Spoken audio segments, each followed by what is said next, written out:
I'd like to welcome everybody out to the Grand Del Mar here. We've got a mixture of, Mega's best clients and some of the members here at the Grand Del Mar, and we really appreciate you being out here. Some of you got to go to the event last night at the store, and Bob Wales won a trip for two to the shark shootout in Florida in a couple months. His best trip's going to be down to Australia, though. Yeah. He's going with his fiancée down to Australia right after. Are you going to get married down there or what? Who knows? Now I'm going to put you on the spot. But we want to thank Greg for being here and Bernie for putting the event on, and thank you so much for all being here today. All right, how much time we got? We've got about 4 hours? Okay, I've got a little bit more than that, but okay. What we'll do here today, guys, it's just an open forum Q&A, and I'll hit a few shots so you can ask questions as much as you want. We can talk about the short game, the long game, whatever. I think what happens with these events is, like we did yesterday, and most of the times we try and focus on the short game more than the long game, because if you get your short game right, it actually frees up your long game. Because at the end of the day, I know a lot of you probably don't spend the amount of time practicing the short game you probably should do. Who actually practices the short game? In all honesty, practice the short game? What's the definition of practice?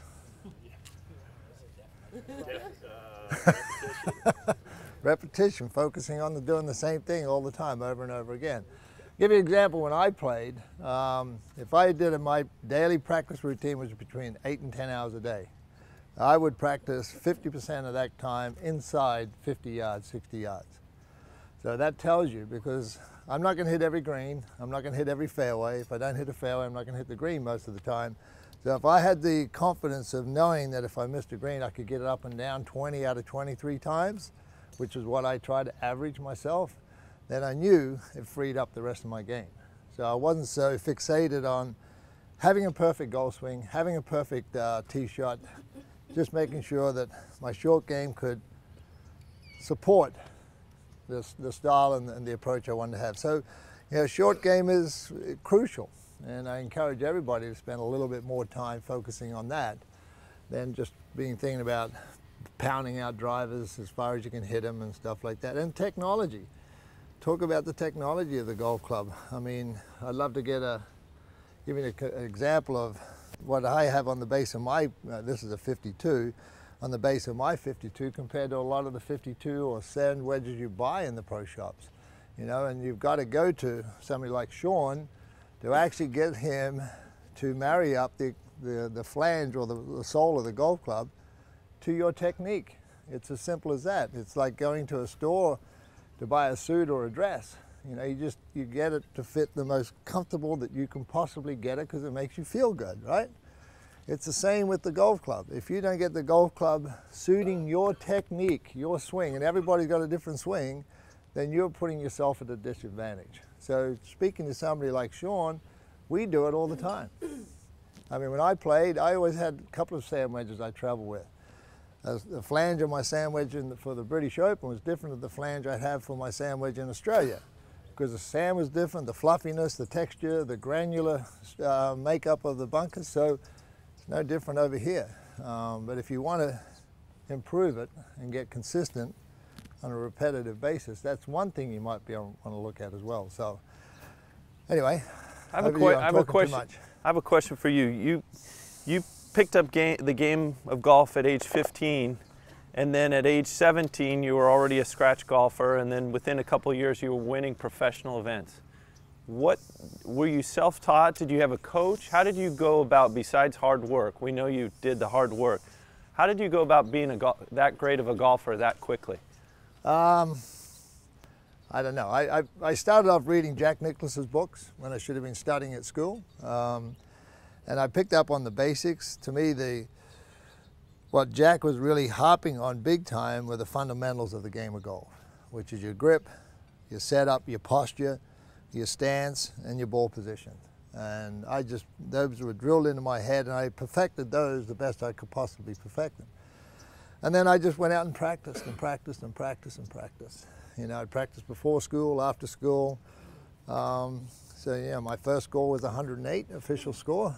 and 18 months later I was down to scratch, and 2 years after that I won a professional golf tournament. So I was very, it was an accelerated program, but I'm not saying anybody else can do it. I think anybody can do it. You know, I was actually talking to a gentleman yesterday where he was talking about his son. You know, he's an avid golfer. He's 12 years old and loves to play, and obviously got dreams of being a professional golfer. And I said, well, you know, how are his basics? How's his grip? He said, well, his grip's a little funky. I said, you better change that now, because if you don't change it now, he's never going to change it.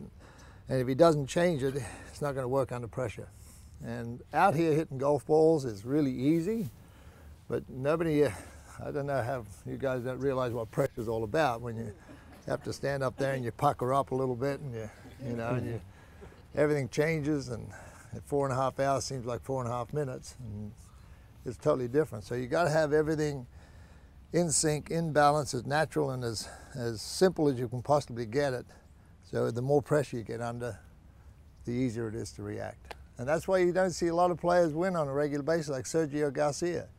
He's got a technical flaw in his swing. Ricky Fowler, a technical flaw in his swing. So out here, they can pound it and just be perfect, perfect, perfect. But when you get under that gun, that one shot that gets awry from you and you take a double bogey or whatever, now your game is switched from a 66, 68 into a 70, 72, and you don't win. Simple as that. What, do you want me to hit some shots instead of talk? Yeah, why don't you hit some short shots to start?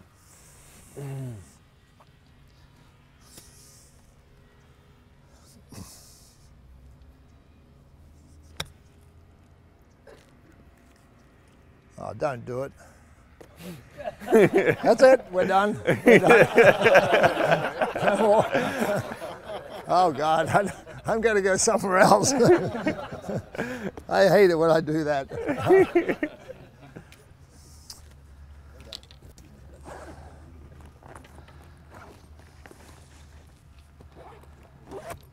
But the secret of the short game, really, it's a mini golf swing, right? And what do you do in a golf swing? We don't use our hands. We use our big muscles, our shoulders, to rotate the golf club. Take away a golf club, you stand there, and you rotate with your torso, from your shoulders down to your hip, right? We don't stand there with a golf club and swing at full swing and do this, but there's no rotation. We see a lot of that in the short game of everybody. I see it in some great professional golfers. Adam Scott, before he came to me and asked me about his short game a few years ago, he was a horrible short game player because he would overswing, come in, decelerate, and try and accelerate with his lower hand. So he had absolutely no feel or control or spin of the golf ball. So when you go out there and practice, or just like that shot I hit there, it's a mini version of your golf swing. It's a little rotation of your shoulders. The more you use your shoulders, the less you take the small muscles out of your golf swing.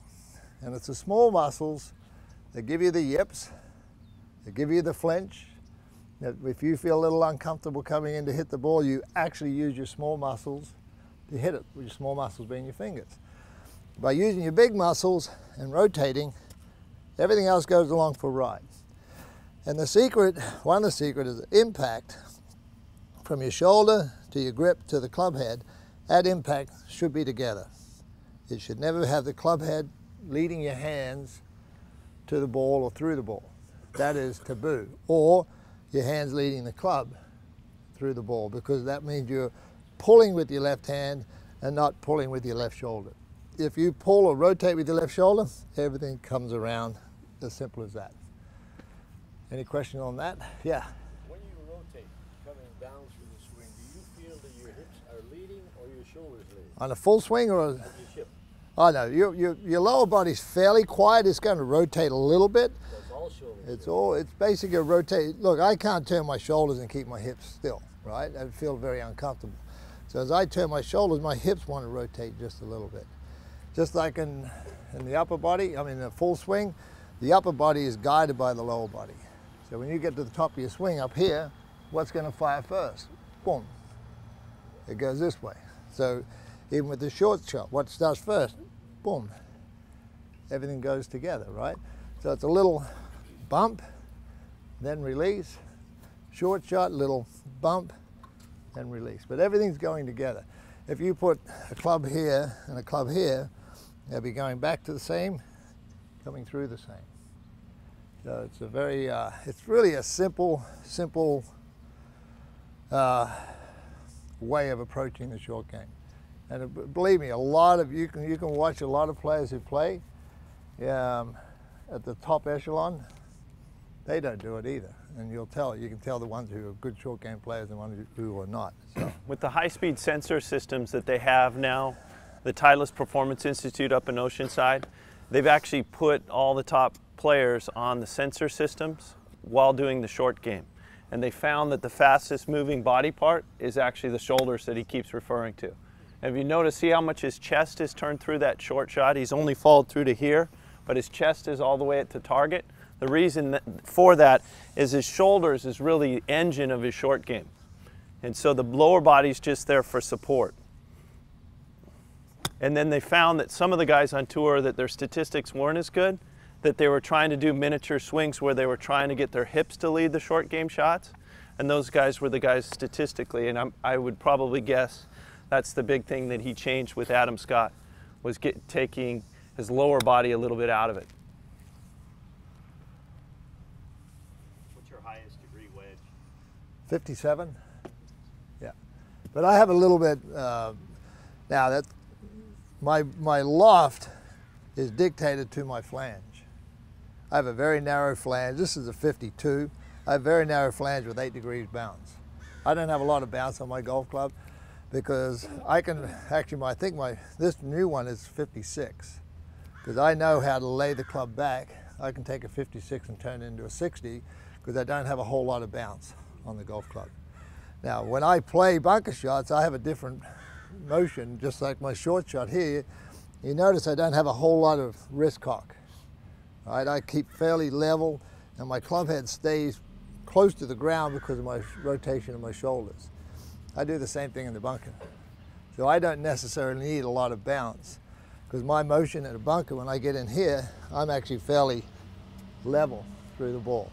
I actually don't get in here and go up and then down like that. I don't believe in that. Obviously, for certain shots, if the ball's buried, you know, into the ground a little bit, yeah, then I'm going to have to get up and get a little bit more steep and chop it into it a little bit. But most lies and bunkers are pretty good nowadays. So I'm very shallow through the ball with the bunker. That's why I don't have much bounce on my golf clubs. What would you do on a shorter shot if you're going to hit it, you know, land it just a few yards? Right here? Yeah, like a little more of that to the chip motion. I mean, exactly the same. It's just a smaller motion. You know, there's no difference to that distance, to getting it out there 150 yards. It's really the same thing. It's just going here.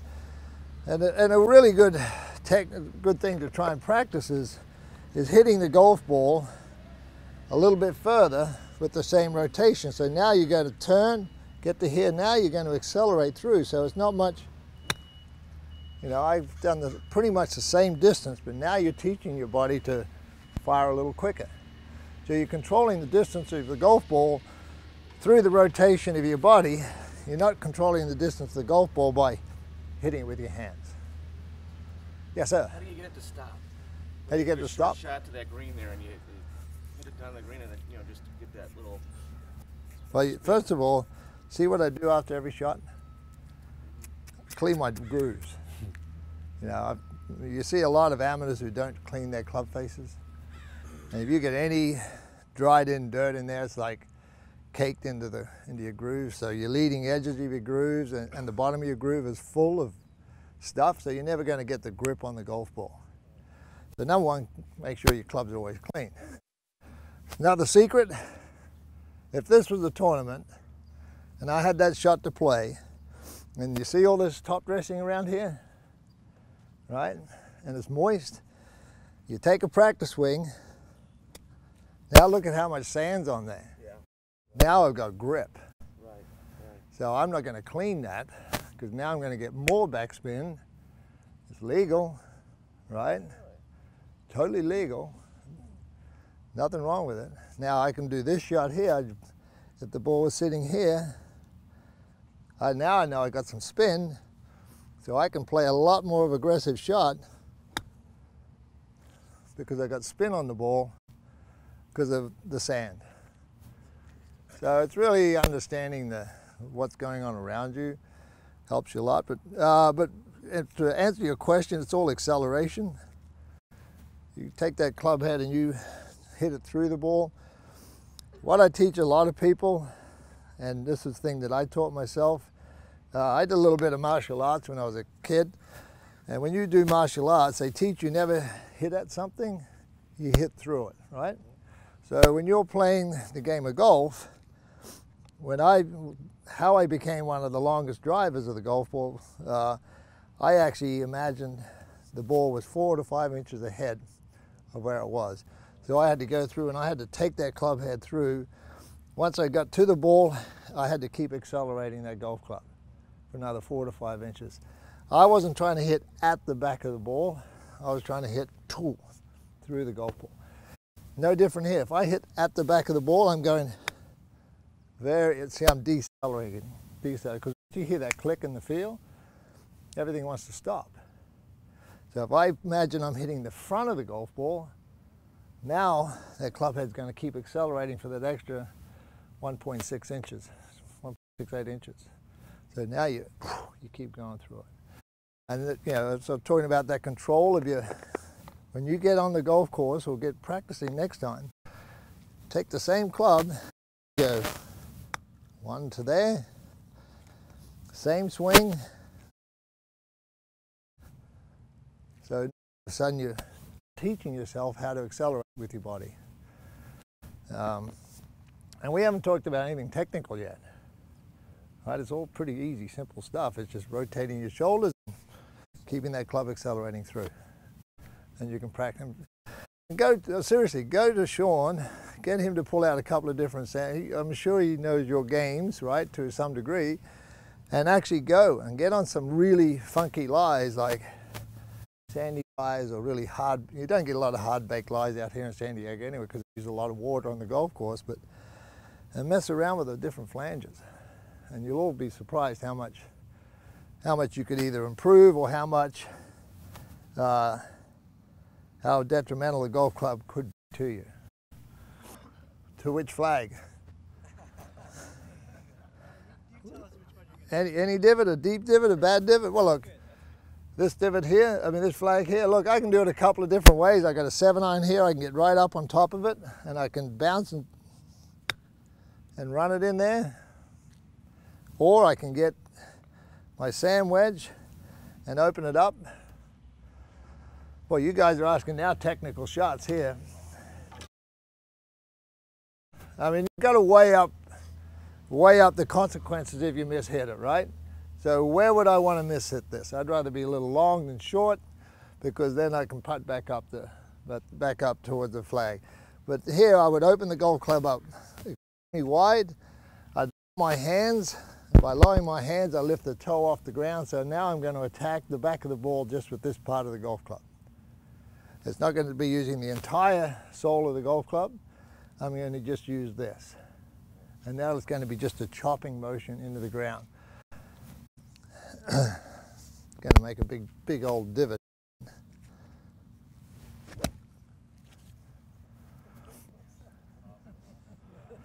But I chopped, if you chopped my divot, you can see how the back side of the divot, the divot nearest to me, is a lot deeper than where the toe was. So this actually acts like a knife. So you can actually slice in and get it underneath the ball.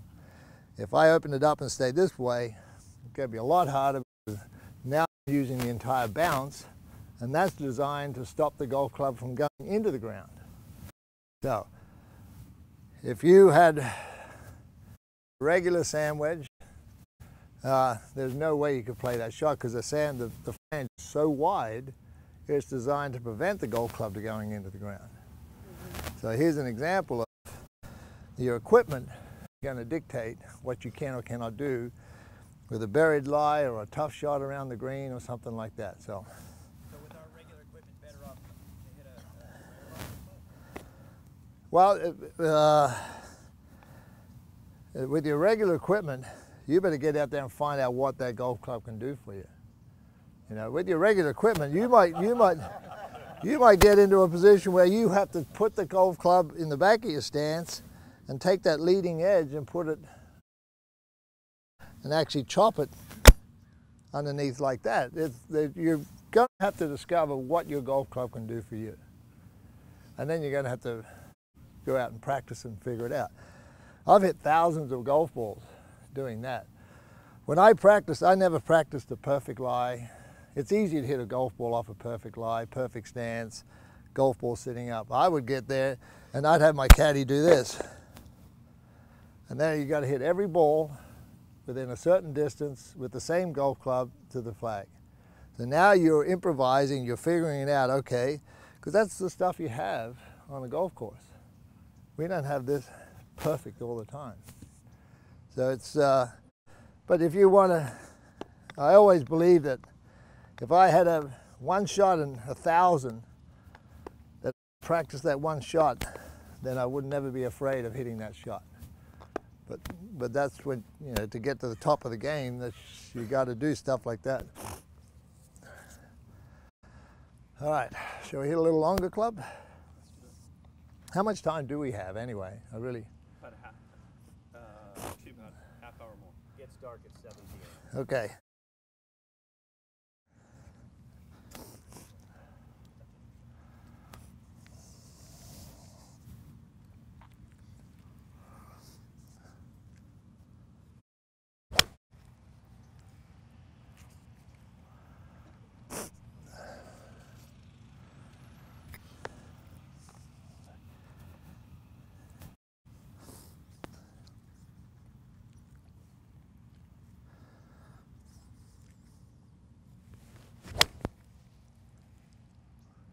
You're obviously hitting the ball well in your short game I watched yesterday and today. Why aren't you playing in a couple events, or are you? What's your schedule like playing wise? I don't like to practice anymore. so I don't. I haven't played a tournament this year, and I won't play until the Shark Shootout in December. I don't practice. I've played 3 rounds of golf since March, and so that's it. I like waking up in the morning without pain. So I play a lot more tennis now than I do golf, and I feel that that's better for my health and better for my body. And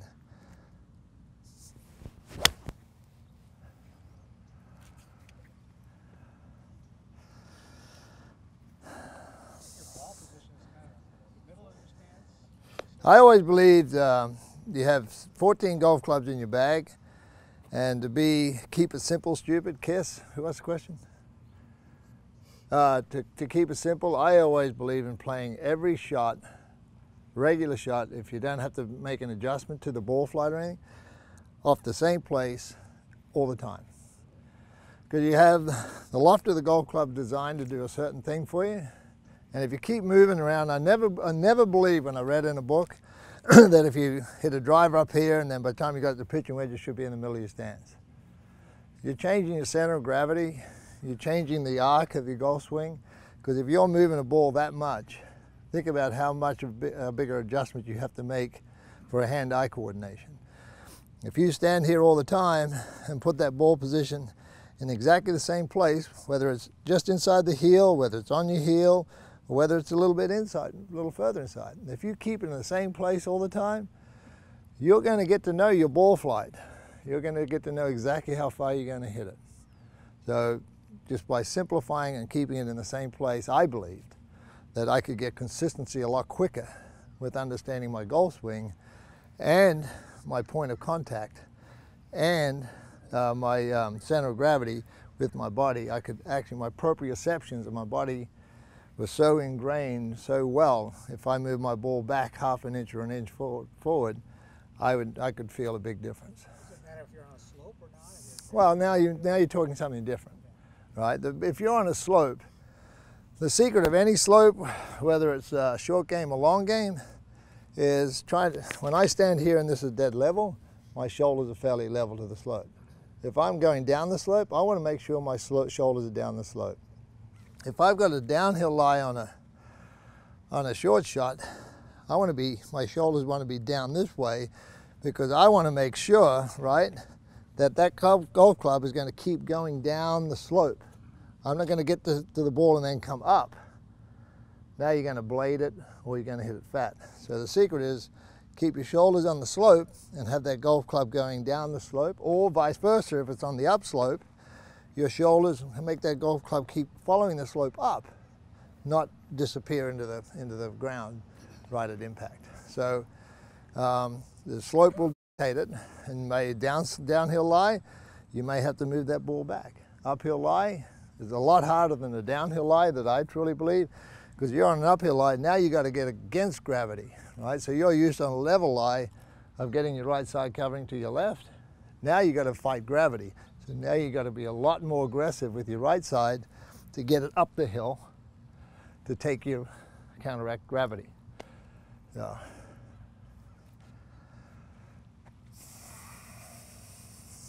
What do you do about curving the ball right to left or left to right? I just think about it. Seriously, I don't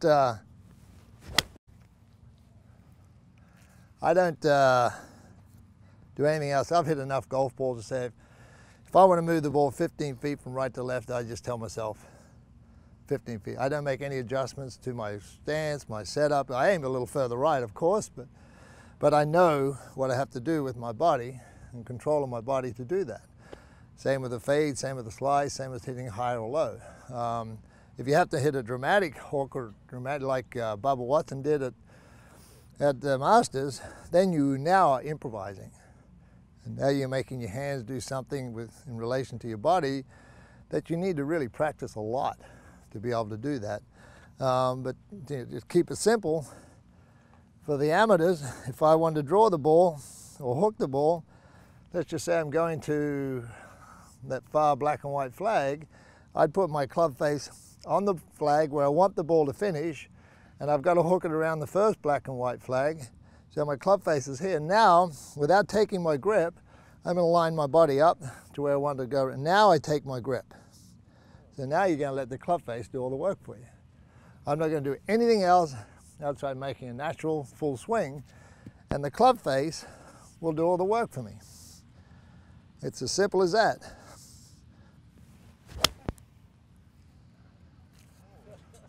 And I haven't done anything else other than towing in my club face. No, that's it. That's good. I'm good, I'm good, I'm good. That was actually pretty good, wasn't it? So don't complicate the game. We don't. And we know we're pretty good. We actually try and simplify it the best we can. So don't get up there and think, okay, now I got to get in here and I'm going to aim around that flag, and now I got to rotate my hands and roll over here to close the club face down. I got to marry that up. I got to slow down my upper body. Got to, all this stuff, right? Never going to work. So.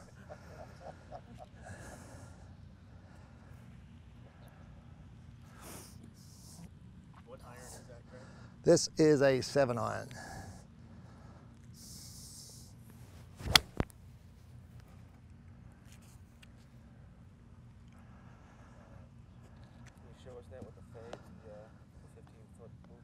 That one was, yeah, I just changed it up a little bit.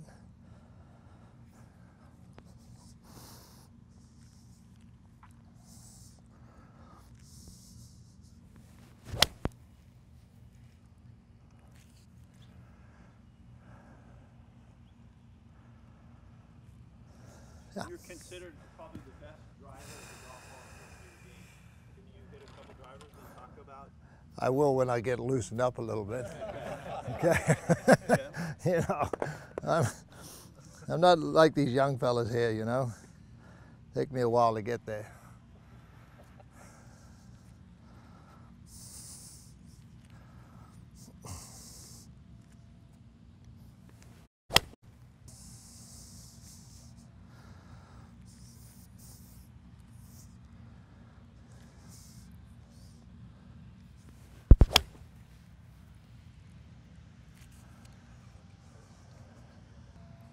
One of the questions we had out here in the audience was, at the top of your swing, what do you think about? Absolutely nothing at the top. you don't have time to think about anything at the top of your swing. You know, the last thing I think about before I take the golf club back is rhythm. The last thing I think about. I don't think about technique. I don't think about position of the club at the top. And if I'm in that position, then I'm never going to hit a good shot, because I'm worried about the technical side of it and my position side of it, instead of telling the ball where I want it to go. By being up here thinking, I've completely lost focus of saying I want that ball to go from point A to point B, and I am going to tell that ball what it's going to do. And instead of, so last thing I do, especially when I played a lot of golf, last thing I'd be over the ball, I get everything in the right, nice relaxed position, and I say, just give me good rhythm. That's all I'd say to myself, give me good rhythm. And by the time my little waggle like that, everything's loose. Now it's the first 18 inches off the ball. If that rhythm is right there, then everything else is gonna fall into place. Now, if I wanted to hit a hard shot, if I wanted to take this 5-iron and go from another 15 yards on it, which you really very seldom do you do, I tell myself before I hit the shot, I'm going to do RPB. It's called right pocket back. So if I'm going to get a little bit more turn, I'm not going to try and slide this way. I'm going to try and turn my right pocket away from the ball. So it's like a piston, like this. Now if I load into here a little bit more, now I've got to fire this towards the ball. So my piston is going to, here's the situation, 2 pistons, I'm in a box, so you go boom, now I'm in a punch mode, now I fire this, and this comes back, so there it is. And that's how you get more power, so I fire this. Once I fire this harder, now look at that golf club, it's even further out in front of me. I've got more stored energy, now it's got to release on its own. So I say to myself RPB, right pocket back. So that was one of my little mannerisms when I played.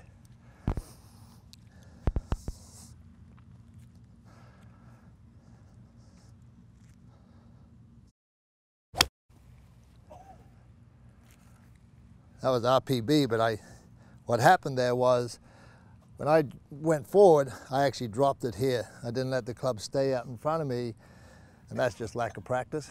So I tried to fire this a little bit harder. When I did, the club went down there. So if my club goes there, it's going to go where the butt of the club is aiming. So it went out to the right and then back to the left. Instead of firing and pulling this way and getting in that position, and now all of a sudden, there's no way you can hit this golf ball any other place but straight. See if I can fix it up in one swing.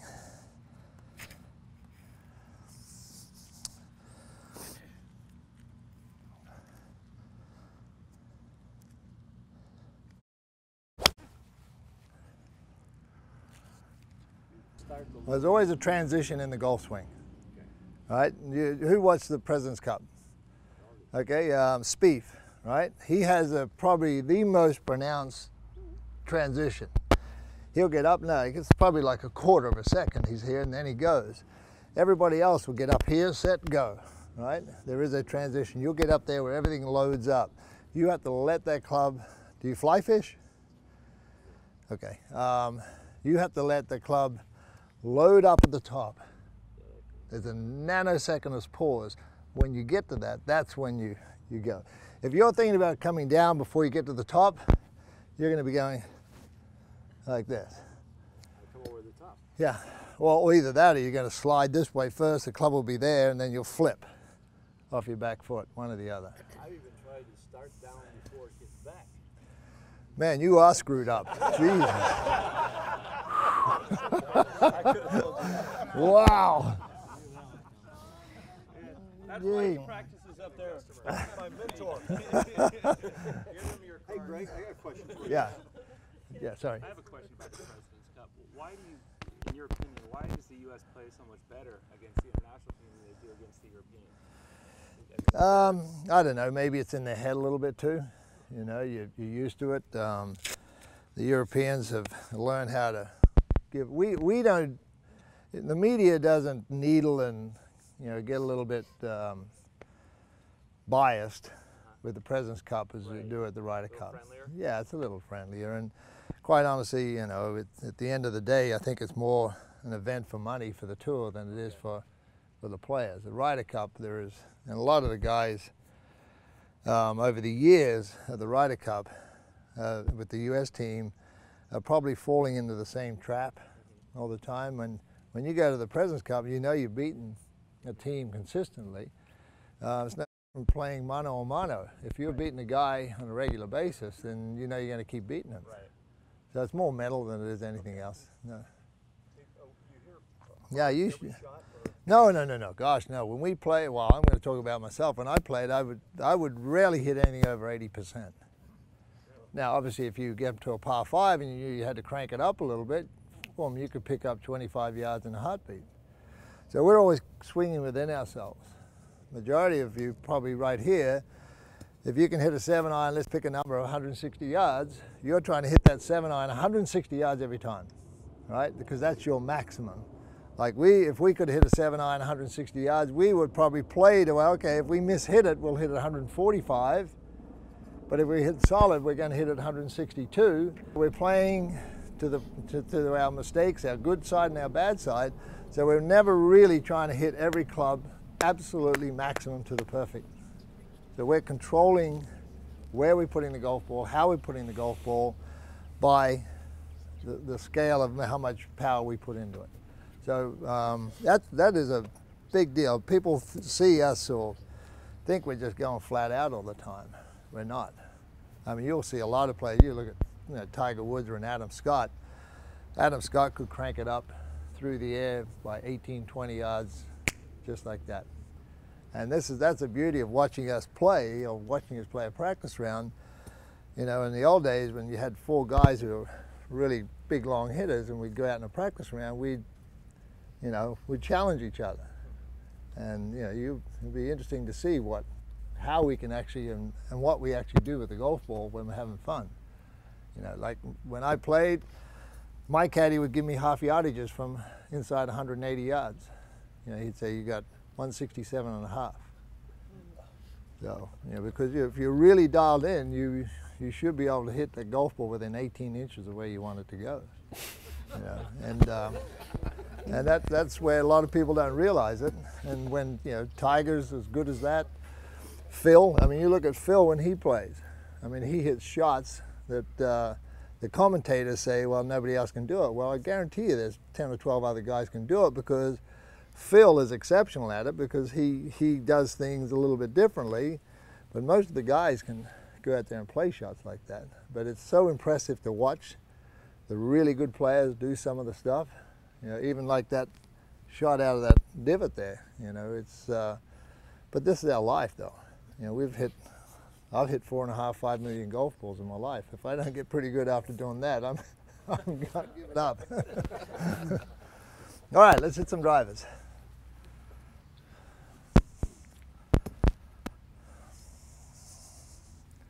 What's that over to the right? Just another tee over there? Yeah, that's where we do a lot of our lessons up there.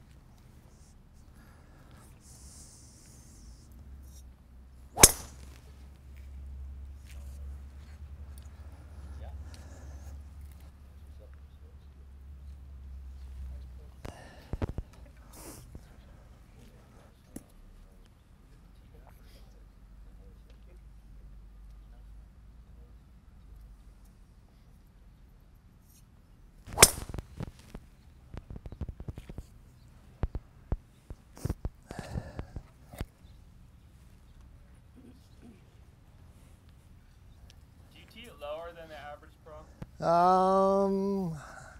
I don't know, to tell you the truth.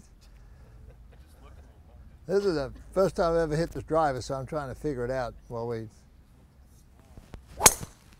you go. You like that? I didn't. I didn't. That was left, Ron. Now, I'll tell you what happened. I'll tell you what happened with that golf club, that shot then, and why I don't like this shaft. When I came down there, coming down to impact, I could actually feel the torque of the shaft. So I could feel this shaft just twisting as I came down. As the golf club comes down, it does a reaction like this. It wants to toe down. So unless you have really good torque in the shaft that suits your golf swing, now that towed down and I had no chance of making a correction, even though I could feel it from this point right here. So for my next shot, I'm going to have to make an adjustment because of the shaft. And that's the worst thing you can do in the game of golf. I'm making an adjustment to this. This should be adjusted to me in the way I swing. So just to notice, what I hit 3 swings, I would take this shaft out immediately, because under the gun, when I get a little bit more aggressive and the adrenaline's flowing, something's going to go wrong with this shaft. And I'm going to hit it left, hit it in the water, take a double bogey. And I felt like I made a good swing. So you're going to stiffen that shaft up then? Now I'll take it out and get rid of it. I bet you this has got a torque of around maybe 3.2, 3.5, something like that. When I played my iron shafts, I was like around 1.8, even though they're steel. They do torque. So I will definitely, I don't even know this manufacturer, so Matrix. not for resale. There you go. It's a Matrix. Yeah, it's a Matrix, yeah. But anyway, that's an example of. Now what I'll do is I'll make a slight adjustment here to stop that ball going toey to the left. And what I'll do is I'll pull with my left shoulder a little bit more to get that club head out in front of me and hopefully get rid of that toe left.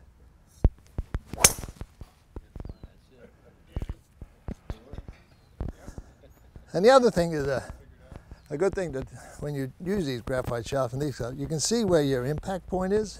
You see where my tee was? Right. Now you can see the dimples. Right. See that little spot there? Actually, it's too high on the golf club, so I'd have to lower the tee just a little bit. So every time I practiced, I always clean my club face like that, whether it's a chip or anything. And now I can get a clean strike on that club face, and I can see where that ball is being hit and the reaction of every hit to where the ball is going.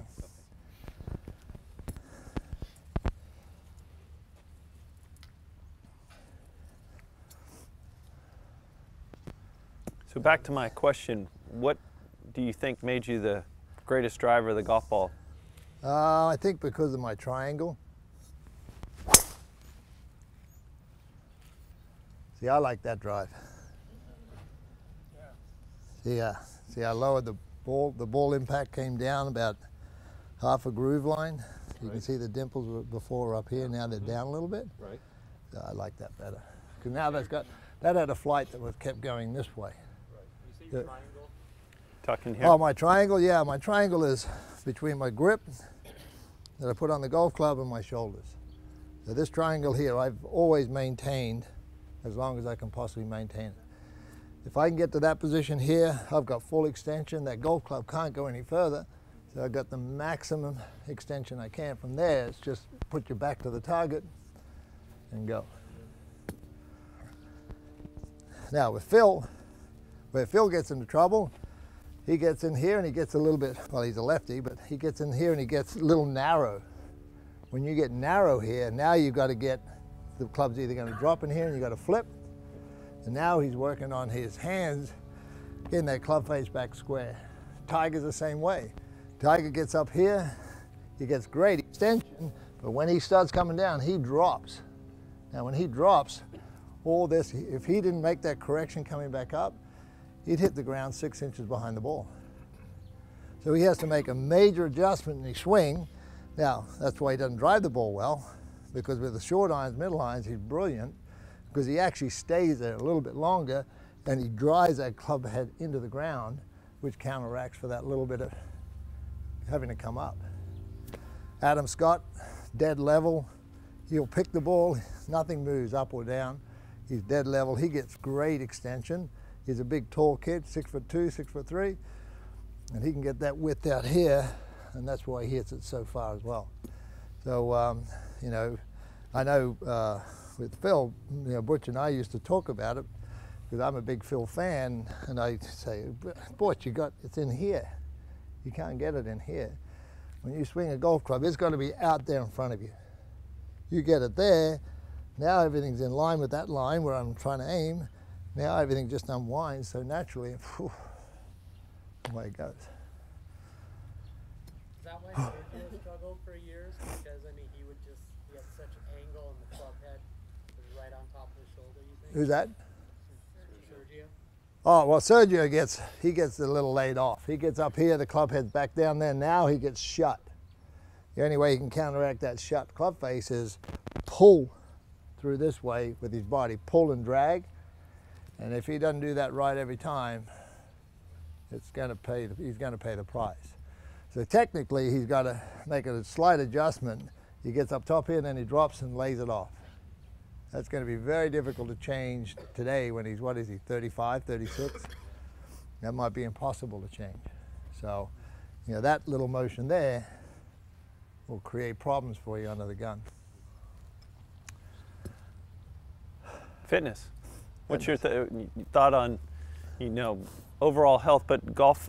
What did you do back when you were training? What would you suggest to people out here as far as for their golf? Flexibility. Who stretches? Oh, really? Very good. Very good. I mean, flexibility is all it. If you have strength and flexibility, great. If you have flexibility, you're still ahead of anybody else. You know, just coming out here today, I stretched this morning because I knew I was going to hit balls. When I played the tour, I stretched twice, in the morning and the afternoon.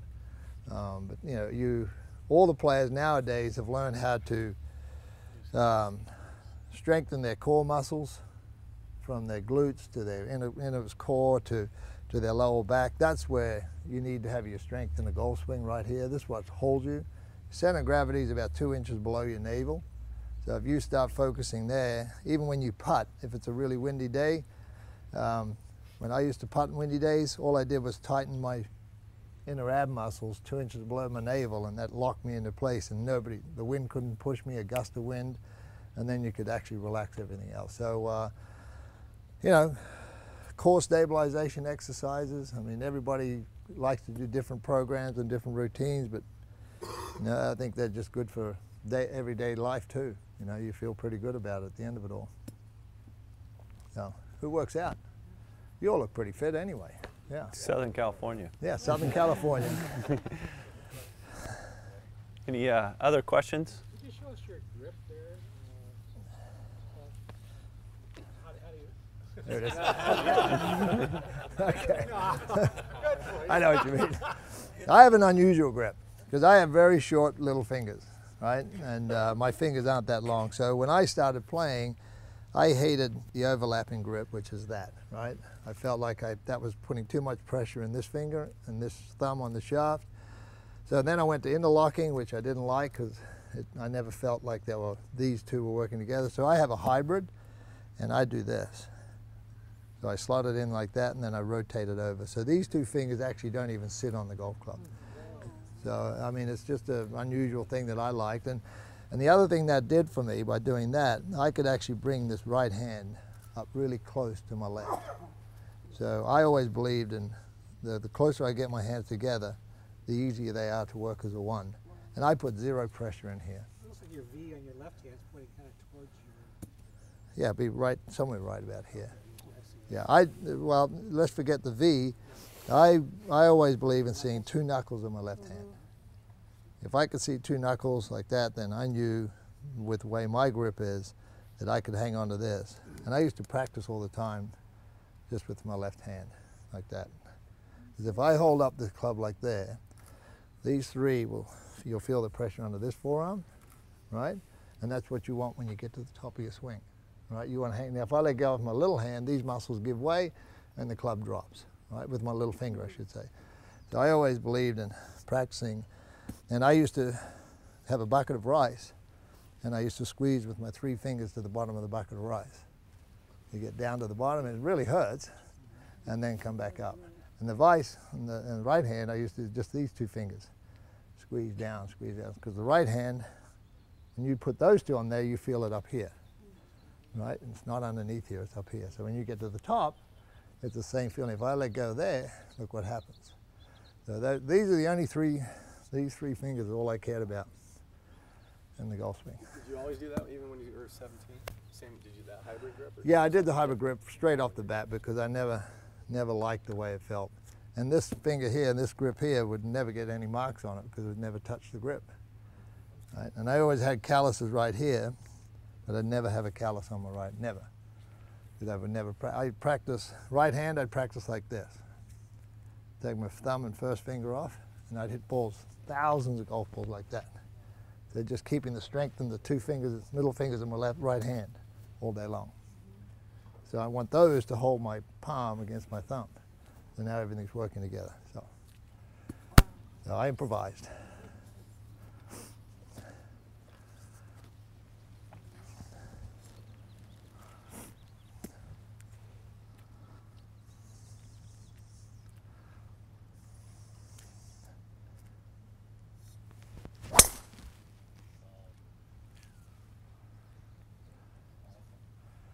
That was better. Any questions? I'm out of breath, actually. Mike. Greg, at breakfast we talked about, I asked you about the clubs you're playing, Uh-huh. and you said you would share with us. I Your did. bag says TaylorMade, but there's a company that you know pretty well on the bottom of that club right there. Yeah. So what are you going to play, let's say, in December at your tournament? Well, they were actually asking me if I would come back to the family. You know, I invested in the company back in the 80s through a friend of mine. I bought, and you know, Cobra's just up the road here. And they've asked me to come back. And they've got some new initiatives going out in 2015 onwards. And they wanted me to pick my brain a little bit. So actually where I'm going from here is up there today to do a few things, and we'll see how it all plays out. So when I picked up these golf clubs the other day, these irons, you know, I went out, played a round of golf, and I made 6 birdies on the back 9. And the reason why I did is because the ball flight suited my eye so beautifully. I could actually feel like I could play golf again. Because golf clubs today are designed to get the ball up with no ball flight. They kind of balloon like this, so you actually have no control of penetration. And I've been around long enough to see the changes of an equipment. That's all great for everybody, for the masses. It's fantastic, right?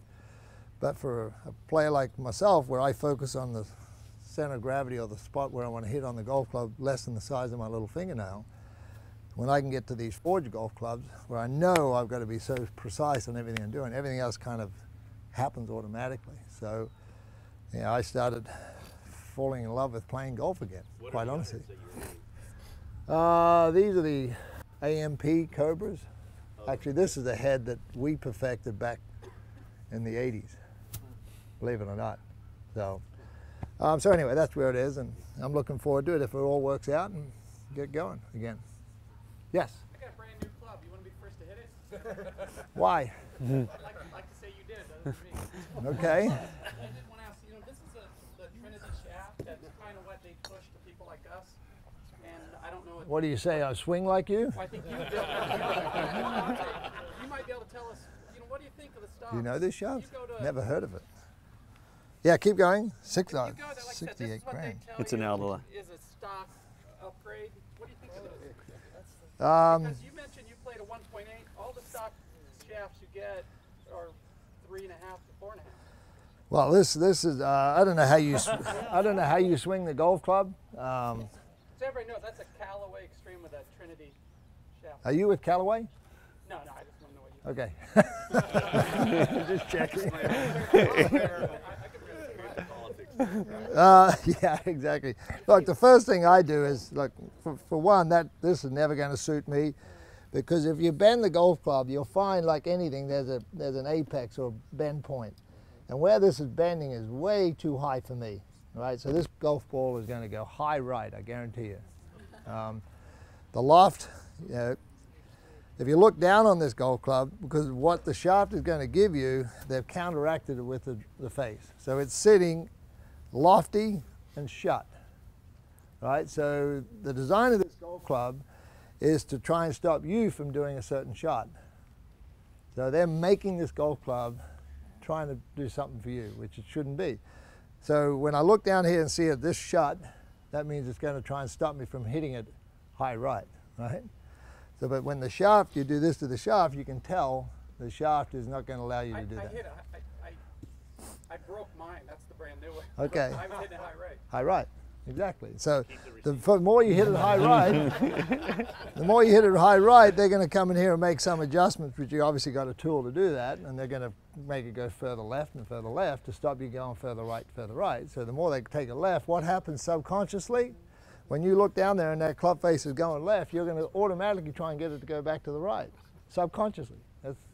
The brain does that. So now all of a sudden you're going to be making a correction in your swing to counteract the way this golf club is designed.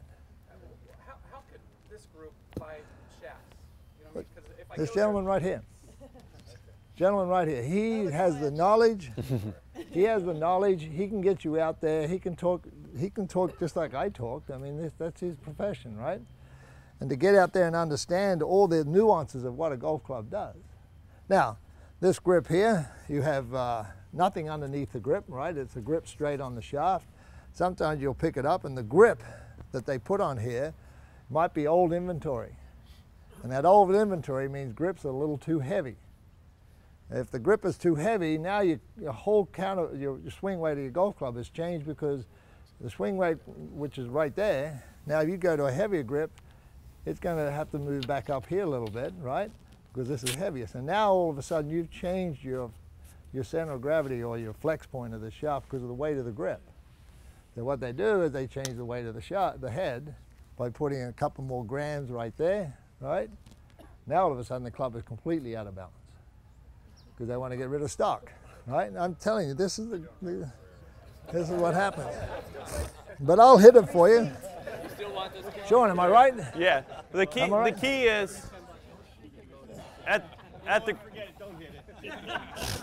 the Grand we have custom club fitting, and with each manufacturer we have about 20 shafts for the cart for each club. So we can find a shaft that fits you. And my biggest suggestion to you is, why would you ever buy a golf club hitting into a net indoors when you can't see ball flight? Yeah. You know, that is like the craziest idea ever. You've got to do it at somewhere where you can see ball flight. And the other thing is the quality of the golf ball, because some of the pinnacles and the used range balls that you hit don't replicate what you play on the golf course. So you might get a different trajectory, you know, based on using a bad golf ball. Mm-hmm. Do you have the tool for this golf club? No, okay. I do. I just don't use it. Well, you can see they've got this set at standard, and it sits like this. I'd love to change it and put it on closed. I'd feel like I'm going to hit my left ankle, right? So, we'll just take video of this. And this is really a very whippy shaft. So, I mean, it's. I will definitely make an adjustment here to try and hit this ball straight with my golf swing.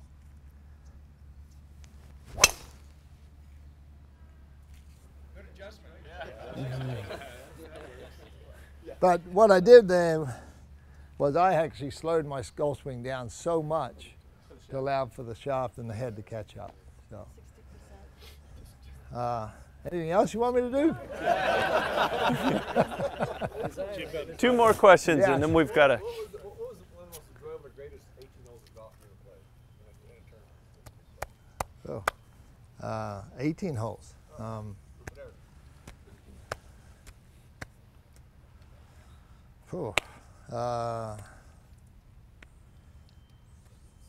Probably in Turnberry when I won my first British Open. It was really horrible weather. The golf course was a brute, and I had a chance of shooting 59. And I 3-putted the 17th for a par, and I 3-putted the 18th for a bogey. So if I went one putt, I would have shot 59. So, you know, that was probably it. Yeah. Charlie. Greg, we've always watched you and the way you align. Can you go through your alignment, Mm-hmm. your feet, how you line up? That's one of our biggest problems, is aligning. Well, I'm a big believer of putting the club face down first. If I stand here and talk to you, I'm going to stand face on, right? I'm not going to stand here and go, hey, how you doing, right? I'm going to stand face on. So when I was always a big believer in with the golf club, the same thing, or where I want the shot to go. So if I want to go over this right hand black and white, I'm going to put my club face down first. Now I'm looking square on, right? You see, I'm standing here. I'm not standing here, right? So I put my club face down exactly where I want the ball to go. Remember, I'm going to tell the golf ball what I want to do to it. right? And the only way I can do that is put the club face on it the way I want to put the club face on it. So I put my club face there, now I stand open, I haven't even taken a grip. Now as I look at that target, I then walk my way into it. Now my eyes are allowing me to get square to the way I want to hit the golf ball. I see a lot of players, they stand there and they stand here like this, getting their grip ready, then they go in. And most of the time, players will end up aiming right, depending on which eye is dominant. Because you'll have a tendency of going to where it is. So that was the way I did it on a regular. I always like to be a little more open, a touch more open than a touch closed. Because I always found that it's easier to clear your body from an open position than being a little closed to trying to clear your body by making some adjustment, because subconsciously I knew I was aiming right.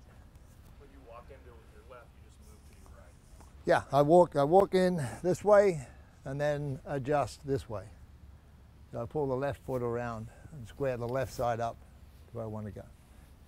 Of all the golf courses you've played, which one do you like the most and why? There's about 3, 4, or 5 I really love to play. Royal Melbourne in Australia is a great golf course. Shawn Cox, a phenomenal golf course. I loved Harbour Town. It was a really great golf course for a good player. St Andrews, fun golf course to play, but I think they've screwed that up. I haven't seen that yet since the changes they made to it.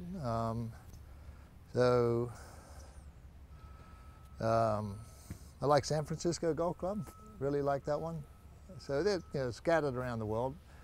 So there are a few that I really, if I could play every round of golf for the rest of my life, it'd be Royal Melbourne in Australia. Yeah. You still have your own jet? Yep. You still fly it yourself? I never flew it, but if my pilots had a heart attack, I could get it down. Yeah.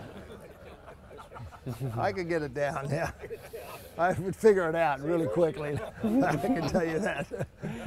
But I enjoy, I used to sit in the right-hand seat a lot and work the radios, because control tower people used to love to hear you and talk to you and stuff like that. So, that was a big buzz. And seeing some of the great sights from the cockpit, when you're up around 50,000 feet and flying over the equator and you see lightning go up instead of down, stuff like that, it's unique stuff. Seeing Mount McKinley. Have you got the G2? No. I had a G550 and now I've gone back to an SP. You got wing tanks on it for long flights? No, you don't have wing tanks. No, that's the BBJ has the extra tanks in the fuselage. Yeah. All right. Well, thank you. Thank you. Thank you.